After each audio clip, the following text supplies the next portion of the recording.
হঠাৎ আমি অনুভব করলাম কেউ আমার কাছে এগিয়ে এলো। অন্ধকারে হুট করে কেউ আমার দুটো আপেলে হাত দিয়ে বলল, আপেল দুইটা তো অনেক বড় বড় বানিয়েছ। আমি চমকে উঠলাম। কিন্তু কি বলছে? অন্ধকারে আমি কিছুই দেখতে পাচ্ছি না। তার এমন আচরণে আমি এতটাই শকড যে প্রথম কয়েক সেকেন্ড বুঝতেই পারিনি কি হচ্ছে। মাথাটা যেন হ্যাং মেরে গেল। কিন্তু পরক্ষণেই যখন উপলব্ধি করতে পারলাম যে কতটা ভয়াবহ একটা ঘটনা আমার সাথে ঘটেছে, ঠিক সেই মুহূর্তে নিজেকে, বন্ধুরা, আজকের গল্পটি অনেক অনেক আকর্ষণীয়। আশা করি তোমরা পুরো গল্পটি শুনলে তোমাদের অনেক ভালো লাগবে। আমার নাম ঐশী, আমি বাংলাদেশের একজন মেয়ে। আজকে আমি তোমাদের মধ্যে যে গল্পটা বলবো সেটা আমার ভাইদের বন্ধু অর্ণবকে নিয়ে। আমার পরিবারে আমি একমাত্র মেয়ে। আমার বড় ভাইয়ের নাম আসিফ। ছোটবেলা থেকেই আমি ভাইদের অত্যন্ত আদরের ছিলাম। ভাই আমার প্রতি সবসময় খেয়াল রাখতেন, যেন কোনো ছেলে আমার দিকে খারাপ নজরে না তাকায়। আমি খুব সুন্দরী হওয়া সত্ত্বেও ছোটবেলা থেকে ছেলেদের সংস্পর্শে আসার সুযোগ খুব কমই হয়েছে। আমার কোনো ছেলে আমাকে প্রেম নিবেদন করবে তো দূরের কথা, আমার দিকে চোখ তুলেও তাকানোর সাহস করেনি। সবাই আমার ভাই আসিফকে ভয় পেত। আজ ভাইয়ার গায়ে হলুদ। আমি সেজেগুজে ভাইকে হলুদ মাখাতে যাব। খয়েরি রঙের শাড়ি পরেছি, মাথায় গোলাপ ফুলের মালা। আমি আয়নার সামনে দাঁড়িয়ে নিজেকে দেখছিলাম। আমার মা এসে বললেন, ঐশী, তোমাকে আজ খুব সুন্দর লাগছে। তোমার ভাইয়ের বিয়েতে তোমাকে দেখে অনেকেই তোমার প্রশংসা করবে। আমি লজ্জা পেয়ে মাথা নিচু করে ফেললাম। মা আমার গালে হাত বুলিয়ে বললেন, চলো এবার, সবাই তোমার অপেক্ষা করছে। আমি মায়ের সাথে বাইরে এলাম। বাড়ির বাইরে উৎসবের আমেজ লেগে আছে, সবাই হাসি খুশি। ঠিক এমন সময় কারেন্ট চলে গেল। সবাই হকচকিয়ে গেল। আমি দাঁড়িয়েছিলাম একটু আলাদাই। হঠাৎ আমি অনুভব করলাম কেউ আমার কাছে এগিয়ে এলো। অন্ধকারে হুট করে আমার কানে কানে বলল, আই লাভ ইউ। আমি চমকে উঠলাম, কিন্তু কি বলছে আমি বুঝতেই পারছি না। তার এমন আচরণে আমি এতটাই শক যে প্রথম কয়েক সেকেন্ড বুঝতেই পারিনি কি হচ্ছে। মাথাটা যেন হ্যাং বেড়ে গেল। কিন্তু পরক্ষণে যখন উপলব্ধি করতে পারলাম যে কতটা ভয়াবহ একটা ঘটনা আমার সাথে ঘটেছে, ঠিক সেই মুহূর্তে নিজেকে সামলানোর চেষ্টা করছিলাম। জীবনে প্রথমবার কোনো ছেলের প্রস্তাব পেয়ে আমার হাত পা যেন ক্রমশ অবশ হয়ে আসছে। চোখ দিয়ে পানি বের হচ্ছে। আর কিছুক্ষণ এই অবস্থায় থাকলে হয়তো জ্ঞান হারিয়ে ফেলব। কিন্তু জ্ঞান আমায় হারাতে হলো না। এর আগেই আলো জ্বলে ওঠায় মুক্তি পেয়ে গেলাম আমি। আলো আসার সঙ্গে সঙ্গে আমি তাকিয়ে দেখি আসিফ ভাইয়ের বন্ধু এতক্ষণ আমাকে এমন কথাগুলো বলছিলেন। দেখতে দেখতে উনি এখান থেকে চলে গেলেন। এইটুকু সময়ের মধ্যে কোথায় হারিয়ে গেলেন? আমার খুব রাগ হচ্ছে, আর সেই সাথে কান্নাও পাচ্ছে। জীবনে এই প্রথম কোনো ছেলে আমার সাথে এমন আচরণ করল, আর সেটা আবার আসিফ ভাইয়াজের বেস্ট ফ্রেন্ড অর্ণব ভাইয়া আমার সাথে এমন একটা কাণ্ড করে বসল। আমি রীতিমতো বিস্ময়ের শেষ পর্যায়ে পৌঁছে গেছি। প্রথম দেখাতে অর্ণব ভাইকে খুব সহজ সরল আর ভদ্র ভেবেছিলাম। বড় আপুরা তো অর্ণব বলতেই স্মার্ট আর কিউটনেসের প্রেমে সবাই রীতিমতো হাবুডুবু খাচ্ছে। আমিও যে প্রথম দেখাতে ক্রাশ খাইনি তা নয়। বিশাল হাইটের ফর্সা সুদর্শন এই ছেলেটির প্রতি ১৭ বছরের জীবনে প্রথমবার ক্রাশ খেয়েই নিলাম আমি। কিন্তু সকালে সে ক্রাশটা যে সন্ধ্যার মধ্যেই আমার জন্য বাঁশে পরিণত হবে সেটা কি করে জানব? আসিফ ভাইয়া তো সারাক্ষণ অর্ণবের নামে গুনগান গাইতে থাকে মায়ের কাছে। ইচ্ছে করছে এখনই আসিফ ভাইয়াকে গিয়ে সবটা বলে আসি। কিন্তু সেটা যে সম্ভব না এরকম জনসমাগম জায়গায় আমি কি করে এই কথা ভাইয়াকে বলবো? তার ওপর আজকে আসিফ ভাইয়ের গায়ে হলুদ, চারদিকে একটা উৎসবের আমেজ। এই আমেজটা নষ্ট করার ইচ্ছে বা অধিকার কোনোটাই আমার নেই। ভাইয়াও বিষয়টা জানতে পারলে খুবই কষ্ট পাবে। যেই বেস্ট ফ্রেন্ডকে ভাইয়া এতটা ভালোবাসে, বিশ্বাস করে, তার নামে এরকম একটা কথা নিশ্চয়ই সহ্য করতে পারবে না সে। বিয়েবাড়িতে বড়সড় একটা সিন ক্রিয়েট হয়ে যাবে। এমনিতেই বারবার লাইট অফ হয়ে যাওয়ায় প্রবলেম নিয়ে ভাইয়া এবং সবাই ভীষণভাবে বিরক্ত। অথচ এই সমস্যাটাকে অস্ত্র হিসেবে কি সুন্দরভাবেই না ব্যবহার করছে ভাইয়ার বেস্ট ফ্রেন্ড নামক শয়তানটা। ঢাকা থেকে আজ সকালে এসেছে এই অর্ণব নামক শয়তান আর তার দলবল, মানে ভাইয়ার অন্যান্য বন্ধু-বান্ধবেরা। অর্ণব ভাইয়া আমাকে প্রথম দেখাতে কেমন ভ্যাবলার মতো তাকিয়েছিলেন আমার দিকে। তখন ব্যাপারটাকে এত সিরিয়াসভাবে নেইনি আমি, কিন্তু এখন যেই সাংঘাতিক একটা ঘটনা ঘটে গেল তাতে আমি সম্পূর্ণ বাকশক্তি হারিয়ে থম মেরে বসে আছি। দেয়ালের সাথে পিচ লাগিয়ে উঠে যাবার শক্তিটুকুও নেই আমার মধ্যে। এতক্ষণে আমার খয়েরি রঙের শাড়িটায় কাদা মাটি মিশে বিচ্ছিরি একটা অবস্থা, কিন্তু সেটা নিয়ে আমার বিন্দুমাত্র মাথা ব্যথা নেই। কিছুক্ষণ এভাবে স্তব্ধ হয়ে বসে থাকার পর হঠাৎ আসিফ ভাইয়ের ডাকে ঘুর কাটল আমার মনে মনে শুধু একটা কথাই ঘুরপাক খেতে লাগলো, আসিফ ভাইয়ের বন্ধুর কথা। কিভাবে সে আমাকে সবার চোখ ফাঁকি দিয়ে প্রেমের প্রস্তাবটা দিয়ে দিল। হঠাৎ আসিফ ভাইয়ের ডাকে আমি চমকে উঠলাম। ভাইয়া আমার কাছে এসে বললেন, ঐশী, তুই এখানে একা কেন দাঁড়িয়ে আছিস? সবাই হলুদ খেলছে, তুইও আয়। আমি ভাইয়ার দিকে তাকিয়ে কিছুক্ষণ চুপ করে রইলাম। মনে মনে ভাবছিলাম ভাইয়াকে কি বলবো, কিভাবে বলবো যে তারই বন্ধু অন্ধকারে আমাকে প্রেমের প্রস্তাব দিয়েছে। কিন্তু ভাইয়ার মুখের হাসি দেখে আমি সাহস পেলাম না কিছু বলার। আমি মাথা নিচু করে বললাম, ভাইজান, আমি একটু পরে আসছি। ভাইয়া আমার কাঁধে হাত রেখে বললেন, ঠিক আছে, কিন্তু দেরি করিস না।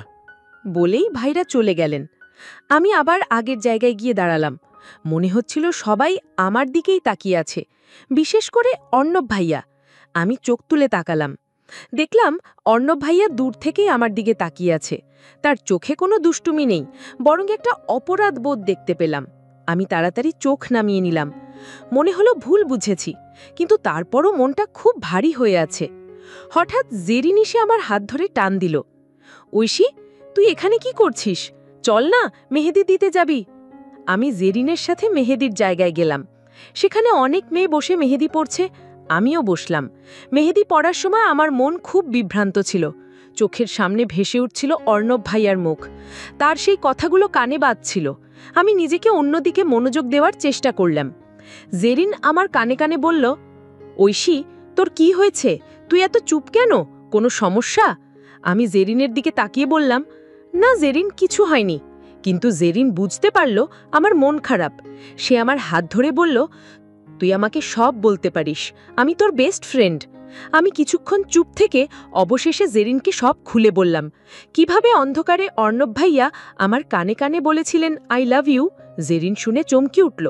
সে বলল, কি, অর্ণব ভাইয়া এমন কথা বলেছে? কিন্তু সে তো খুব ভদ্র ছেলে। আমি বললাম, হ্যাঁ, তাই তো আমি অবাক হয়েছি। আমি ভাবছি ভাইয়াকে সব বলে দিব। জেরিন বলল, না ঐশী, এখনই কিছু বলিস না। ভাইয়ার বিয়ে চলছে, এখন কোনো ঝামেলা বাঁধালে সবাই খারাপ ভাববে। প্রথমে বুঝে নে অর্ণব ভাইয়ার সত্যি কি তোকে চায়। জেরিনের কথায় আমার মনে হলো হয়তো সে ঠিক বলেছে। মেহেদি পড়া শেষ হলে আমি উঠে দাঁড়ালাম। হঠাৎ দেখলাম অর্ণব ভাইয়া আমার দিকে এগিয়ে আসছেন। আমার হৃদয় ধরফর করতে লাগলো। আমি চলে যাওয়ার চেষ্টা করলাম, কিন্তু অর্ণব ভাইয়া আমার সামনে এসে দাঁড়ালেন। তিনি বললেন, ঐশী, আমি তোমার কাছে ক্ষমা চাইতে এসেছি। আমি ভুল করেছি, আমি তোমাকে অসম্মান করেছি। আমি তার দিকে তাকিয়ে থাকলাম। তার চোখে আমি সত্যিকারের অনুতাপ দেখতে পেলাম। অর্ণব ভাইয়া আরও বললেন, আমি তোমাকে প্রথম দেখার পর থেকেই ভালোবাসি, কিন্তু আমি জানতাম তোমার ভাই আসিফ এটা মেনে নেবেন না, তাই আমি সাহস করে কিছু বলতে পারিনি। কিন্তু আজ অন্ধকারে তোমার কাছাকাছি থাকতে পেরে আমি নিজেকে আর নিয়ন্ত্রণ করতে পারিনি। আমি জানি আমি ভুল করেছি। তার কথাগুলো শুনে আমার মন গলে গেল। আমি বুঝলাম তিনি সত্যি আমাকে ভালোবাসেন। আমি বললাম, ভাইয়া, আপনি এভাবে কেন বললেন? আমি তো অবাক হয়ে গেছিলাম। অর্ণব ভাইয়া বললেন, আমি জানি আমি ভুল করেছি, কিন্তু আমার অনুভূতি সত্যি। আমি তোমাকে সম্মান করি। আমি চাই তোমার ভাইয়ের সম্মতি নিয়ে তোমার সাথে সম্পর্ক গড়ে তুলতে। তার কথাগুলো শুনে আমার মনে হলো হয়তো তিনি খারাপ মানুষ নন। আমি বললাম, আমি ভাবব ভাইয়া। বলে আমি সেখান থেকে চলে এলাম। কিন্তু মনে মনে ভাবছিলাম হয়তো অর্ণব ভাইয়া সত্যি আমাকে ভালোবাসেন। অর্ণব ভাইয়ার কথাগুলো আমার মনে ঘুরপাক খেতে থাকল। সারাক্ষণ তার চোখের অনুতাপ, কণ্ঠের কম্পন সবকিছু আমাকে বিভ্রান্ত করে তুলেছিল। আমি ভাবছিলাম হয়তো তিনি সত্যি আমাকে ভালোবাসেন, কিন্তু তারপরও মনে একটা সন্দেহ কাজ করছিল। আমি জেরিনকে বললাম, জেরিন, আমি কি করব? অর্ণব ভাইয়ার কথা শুনে মনে হচ্ছে তিনি সত্যি আমাকে ভালোবাসেন, কিন্তু তারপরও আমি ভয় পাচ্ছি। ঐশী, তুই ভয় পাস না, অর্ণব ভাইয়া ভালো মানুষ। তুই তার সাথে কথা বলে দেখ, বুঝতে পারবি তিনি কি চায়। ভাইয়ার বিয়ের অনুষ্ঠান শেষ হলো, সবাই ঢাকায় চলে গেল। আমি আবার আমার নিজের জীবনে ফিরে এলাম, কিন্তু মনটা অন্যদিকেই ছিল।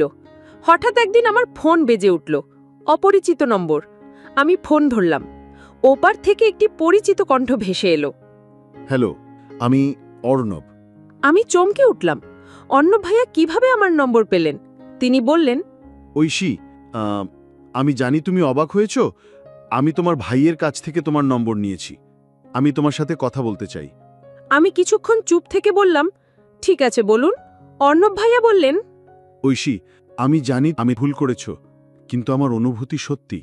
আমি তোমাকে ভালোবাসি। আমি চাই তোমার ভাইয়ের সম্মতি নিয়ে তোমার সাথে সম্পর্ক গড়ে তুলতে। ভাইয়া, আমি ভাববো। ঠিক আছে, আমি অপেক্ষা করব, কিন্তু একটা কথা মনে রেখো, আমি তোমাকে সম্মান করি, আমি তোমার ক্ষতি করব না। তার কথাগুলো শুনে আমার মনে হলো হয়তো তিনি সত্যি ভালো মানুষ। দিন যেতে লাগলো। অর্ণব ভাইয়া প্রতিদিনই আমাকে ফোন দিতেন, আমরা কথা বলতাম। তিনি আমার পড়াশোনা, আমার স্বপ্ন সবকিছু নিয়েই আগ্রহী ছিলেন। আমিও তার কথা শুনতাম। তিনি ঢাকায় একটি বড় কোম্পানিতে চাকরি করেন। তার স্বপ্ন হলো নিজের ব্যবসা শুরু করা। আমি তার স্বপ্নের কথা শুনে মুগ্ধ হয়েছিলাম। তার কথাবার্তায় একটি গভীরতা ছিল। অর্ণব ভাইয়া একদিন বললেন, ঐশী, আমি তোমার ভাইয়ের সাথে কথা বলতে চাই, আমি তাকে সবকিছু বলতে চাই। আমি ভয় পেয়ে গেলাম। আমি বললাম, না ভাইয়া, এখন না ভাইয়া, এখন বললে রাগ করবেন। ঠিক আছে, আমি অপেক্ষা করব, কিন্তু একদিন তোমার ভাইয়ের সামনে আমি সবকিছু বলবো। তার আত্মবিশ্বাস দেখে আমি বিস্মিত হলাম। তিনি কি সত্যি আমার ভাইয়ের সম্মতি পাবেন? মাসখানিক পর আমার ভাই ঢাকা থেকে বাড়িতে এলেন। তিনি আমাকে জিজ্ঞাসা করলেন, ঐশী, তুই কেমন আছিস? তোর পড়াশোনা কেমন চলছে? আমি বললাম, ভালো আছি ভাইয়া, পড়াশোনাও ভালো চলছে। তোর কোনো সমস্যা হলে আমাকে বলিস, আমি সবসময় তোর পাশে আছি। আমি ভাইয়ার কথা শুনে আবেগে ভরে গেলাম। আমি ভাবলাম কি হয় যদি ভাইয়াকে সব বলে দেই, কিন্তু সাহস পেলাম না। হঠাৎ একদিন অর্ণব ভাইয়া আমাদের বাড়িতে এলেন। তিনি আমার ভাইয়ার সাথে দেখা করতে এসেছিলেন। আমি তাকে দেখে অবাক হলাম। তিনি আমার দিকে তাকিয়ে মুচকি হাসলেন। আমিও হাসলাম। ভাইয়া বললেন, অর্ণব, তুমি এতদিন পর দেখা করতে এলে? অর্ণব ভাইয়া বললেন। কাজের অনেক চাপ ছিল, তাই আসতে পারিনি। তারপর তিনি আমার দিকে তাকিয়ে বললেন, ঐশী, তুমি কেমন আছো? আমি বললাম, ভালো আছি ভাইয়া। অর্ণব ভাই আমাদের বাড়িতে কিছুক্ষণ থাকলেন। তিনি আমার ভাইয়ের সাথে কথা বললেন। আমি তাদের কথা শুনছিলাম। হঠাৎ অর্ণব ভাইয়া বললেন, আসিফ, আমি তোমার সাথে একটা গুরুত্বপূর্ণ কথা বলতে চাই। কি বলবে বল? আমি ঐশীকে ভালোবাসি, আমি তার সাথে বিয়ে করতে চাই। ভাইয়া চমকে উঠলেন। তিনি বললেন, কি বলছো তুমি? আমি সত্যি কথা বলছি, আমি ঐশীকে ভালোবাসি। আসিফ ভাইয়ার মুখের রং যেন একেবারে পাল্টে গেল। তিনি অর্ণব ভাইয়ার দিকে তীক্ষ্ণ দৃষ্টিতে তাকিয়ে বললেন, তুমি কি বলছো? তুমি আমার বোনকে ভালোবাসো? কখন থেকে? কেন আমাকে আগে কিছু বলনি? অর্ণব ভাইজা শান্ত গলায় বললেন, আমি তোমার বোনকে প্রথম দেখার পর থেকেই ভালোবাসি, কিন্তু আমি জানতাম তুমি রাগ করবে, তাই আমি সাহস করে কিছু বলতে পারিনি। তুমি জানো আমি কতটা বিশ্বাস করতাম তোমাকে? তুমি আমার বোনকে নিয়ে এমন চিন্তা করতে পারলে? আমি জানি আমি ভুল করেছি, কিন্তু আমার অনুভূতি সত্যি, আমি ঐশীকে সত্যিই খুব ভালোবাসি। আমি দূরে দাঁড়িয়ে তাদের কথা শুনছিলাম। আমার হৃদয় ধরফর করছিল। আমি ভাবছিলাম, ভাইয়া কি রাগ করবেন? কি হবে আমাদের? হঠাৎ ভাইয়া আমার দিকে তাকিয়ে বললেন, ঐশী, তুমি এখানে এসো। আমি ভয় ভয় তাদের কাছে গেলাম। ভাইয়া বললেন, তুমি কি সত্যিই অর্ণবকে ভালোবাসো? আমি মাথা নিচু করে বললাম, হ্যাঁ ভাইজান, আমি তাকে ভালোবাসি। ভাইয়া বললেন, তুমি জানো তোমার জন্য আমি কি চাই? তোমার জন্য আমি একটা ভালো ছেলে খুঁজছিলাম, কিন্তু তুমি। ভাইয়া কথা শেষ করলেন না। অর্ণব ভাইয়া বললেন, আমি জানি আমি তোমার বিশ্বাস ভঙ্গ করেছি, কিন্তু আমি ঐশীকে খুব ভালোবাসি। আমি তাকে খুশি রাখব, আমি তার সব স্বপ্ন পূরণ করব। তুমি কি জানো ঐশী কি চায়? তার স্বপ্ন কি? হ্যাঁ, আমি জানি। ঐশী চায় একটা ভালো চাকরি করতে, সে চায় নিজের পায়ে দাঁড়াতে। আমি তার সব স্বপ্ন পূরণ করব। ঠিক আছে, আমি তোমাদের সম্পর্কের ব্যাপারে ভাবব, কিন্তু এখনই কিছু বলতে পারছি না। কয়েকদিন পর ভাইয়া আমাকে ডেকে বললেন, ঐশী, আমি অর্ণবের সাথে কথা বলেছি, সে তোমাকে ভালোবাসে। আমি দেখলাম সে তোমার জন্য সত্যিই ভালো কিছু চায়, তাই আমি তোমাদের সম্পর্কের ব্যাপারে রাজি আছি। আমি খুশিতে চিৎকার করে উঠলাম। আমি ভাইয়াকে জড়িয়ে ধরলাম। ভাইয়া বললেন, কিন্তু একটা শর্ত আছে। আমি বললাম, কি শর্ত ভাইয়া? তোমাদের বিয়ে হতে হবে আমাদের সম্মতিতে, আর তোমার পড়াশোনা শেষ করতে হবে। ঠিক আছে ভাইয়া, আমি রাজি আছি। আমি অর্ণব ভাইয়াকে ফোন করে ভাইয়ার কথা জানালাম। তিনি খুব খুশি হলেন। তিনি বললেন, ঐশী, আমি তোমাকে খুব ভালোবাসি, আমি তোমার ভাইয়ের কাছে কৃতজ্ঞ। আমিও তোমাকে ভালোবাসি।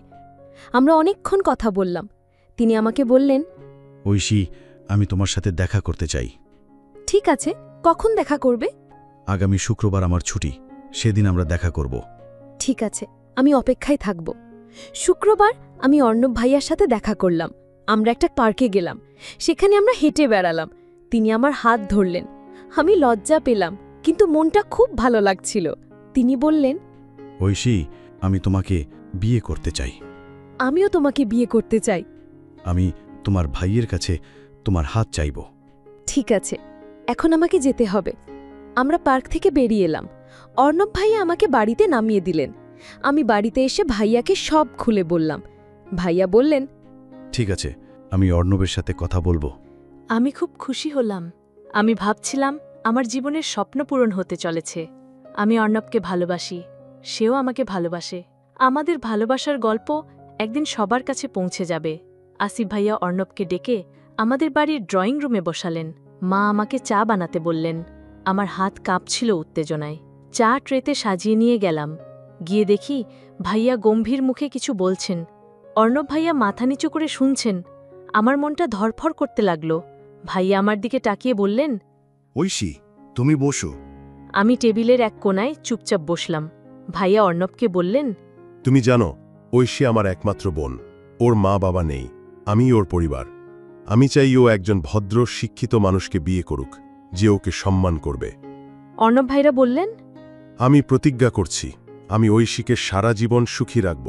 আমি ওর স্বপ্নগুলোকে সম্মান করি। তার কণ্ঠে এক অদ্ভুত দৃঢ়তা ছিল, যা আমাকে মুগ্ধ করল। ভাইয়া হঠাৎ আমার দিকে ফিরে বললেন, তুমি কি চাও ঐশী? তোমার পড়াশোনা শেষ করার পর কি করতে চাও? আমি বললাম, ভাইয়া, আমি একটি ভালো স্কুলের শিক্ষিকা হতে চাই। আমি মেয়েদের শিক্ষার জন্য কাজ করতে চাই। অর্ণব ভাইয়া আমার দিকে তাকিয়ে হাসলেন। তার চোখে ছিল গর্ব। ভাইয়া বললেন, দেখো অর্ণব, ঐশীর স্বপ্ন পূরণ করতে হবে। তুমি ওকে সাহায্য করবে? অবশ্যই আমি ঐশীকে ওর স্বপ্ন পূরণে সাহায্য করব। সেদিন রাতে অর্ণব ভাইয়া আমাকে ফোন করলেন। তিনি বললেন, ঐশী, আজ তোমার কথা শুনে আমি খুব গর্বিত হয়েছি। তুমি মেয়েদের শিক্ষার জন্য কাজ করতে চাও, এটা অসাধারণ। তুমি আমার স্বপ্নকে সম্মান করায় আমি খুশি। আমি চাই তোমার পাশে থেকে তোমাকে সাহায্য করতে। আমরা একসাথে একটি স্কুল খুলতে পারি, যেখানে গরিব মেয়েরা বিনামূল্যে পড়াশোনা করতে পারবে। তার কথায় আমার চোখ ছলছল করে উঠল। আমি বললাম, এটা আমার স্বপ্নেরও থেকেও বেশি। আজ আমি স্বপ্ন দেখছি মনে হচ্ছে। পরদিন আমি জেরিনকে সব খুলে বললাম। জেরিন বলল, ঐশী, তোমাদের ভালোবাসার গল্প তো সিনেমার মতো। অর্ণব ভাইয়া তোমাকে খুব ভালোবাসে। আমি লাজুক হেসে বললাম, হ্যাঁ, কিন্তু ভাইয়া আমাকে কিছু শর্ত দিয়েছে। আমাকে পড়াশোনা শেষ করতে হবে। জেরিন বলল, ঠিক আছে, তুমি পড়াশোনায় মনোযোগ দাও। অর্ণব ভাইয়া তো অপেক্ষা করবেন। হ্যাঁ, অর্ণব ভাইয়া অপেক্ষা করবেন। তিনি আমাকে বোঝেন। কয়েক মাস পর আমার পরীক্ষা শেষ হলো। আমি ভালো ফলাফল করলাম। অর্ণব ভাইয়া আমাকে ফোন করে অভিনন্দন জানালেন। তিনি বললেন, ঐশী, তুমি তোমার লক্ষ্যে পৌঁছেছ। এখন আমি তোমার ভাইয়ের কাছে তোমার হাত চাই। ঠিক আছে, তুমি আসো। আমি আগামী সপ্তাহে আসছি। অর্ণব ভাইয়া আমাদের বাড়িতে এলেন। তিনি ভাইয়ার সামনে হাত জোড় করে বললেন, আমি ঐশীকে বিয়ে করতে চাই। আমি ওকে সারা জীবন সুখী রাখব। তুমি প্রমাণ করেছ তুমি ঐশীর যোগ্য। আমি রাজি আছি। আমি খুশিতে কেঁদে দিলাম। অর্ণব ভাই আমার হাত ধরে বললেন, ঐশী, আমি তোমাকে খুব ভালোবাসি। আমিও তোমাকে ভালোবাসি। আমাদের বিয়ের দিন ঠিক হলো। আমি আর অর্ণব ভাইয়া একসাথে বাজারে গেলাম শপিং করতে। তিনি আমার জন্য একটি সুন্দর শাড়ি কিনলেন। আমি তার জন্য একটি পাঞ্জাবি কিনলাম। আমরা একসাথে হাসছিলাম, কথা বলছিলাম। আমি ভাবছিলাম আমার জীবনের সব স্বপ্ন পূরণ হতে চলেছে। আমি একজন ভালো মানুষকে পেয়েছি, যে আমাকে ভালোবাসে, আমার স্বপ্নকে সম্মান করে। আমি সত্যিই খুব ভাগ্যবতী। আমাদের বিয়ের আগের দিনগুলো কেটে গেল রঙিন মুহূর্তে ভরে। আসিফ ভাইয়া ব্যস্ত হয়ে পড়লেন বিয়ের আয়োজন নিয়ে। তিনি বললেন, ঐশী, তোমার বিয়ে হবে রাজকীয়ভাবে। তুমি আমার একমাত্র বোন। তোমার বিয়ে হবে মহা উৎসবে। আমি ভাইয়ার কথা শুনে আবেগে ভরে গেলাম। অর্ণব ভাইয়া প্রতিদিন আমাদের বাড়িতে আসতেন। তিনি ভাইয়াকে বিয়ের আয়োজনে সাহায্য করতেন। আমি দেখতাম তারা একসাথে বসে বিয়ের তালিকা তৈরি করতেন। কোনো কিছুই যেন বাদ না পড়ে। বিয়ের এক সপ্তাহ আগে আমার গায়ে হলুদের অনুষ্ঠান হলো। জেরিন আর লাবণ্য আপু এসেছিলেন আমার জন্য। তারা আমাকে সেজেগুজে তুললেন। আমি হলুদ রঙের শাড়ি পরেছিলাম, মাথায় গোলাপ ফুলের মালা। অর্ণব ভাই যে আমার দিকে তাকিয়ে হাসছিলেন, তার চোখে ছিল গর্ব। আমি লজ্জা পেলাম। জেরিন বলল, ঐশী, তোমাকে আজ খুব সুন্দর লাগছে। তোমাদের কারণেই তো সুন্দর লাগছে। গায়ে হলুদের দিন অর্ণব ভাইজা আমার হাতে হলুদ লাগালেন। তার হাতের স্পর্শে আমি এক অদ্ভুত শান্তি অনুভব করলাম। তিনি বললেন, ঐশী, তুমি আমার জীবনের আলো। আমি বললাম, তুমিও আমার জীবনের আলো। আমাদের কথা শুনে সবাই হাসতে লাগল। আসিফ ভাইয়া বললেন, তোমাদের দুজনকে একসাথে খুব সুন্দর লাগছে। আমি ভাবলাম, হ্যাঁ, আমাদের একসাথে খুব সুন্দর লাগছিল। বিয়ের 2 দিন আগে আমার মেহেন্দি অনুষ্ঠান হলো।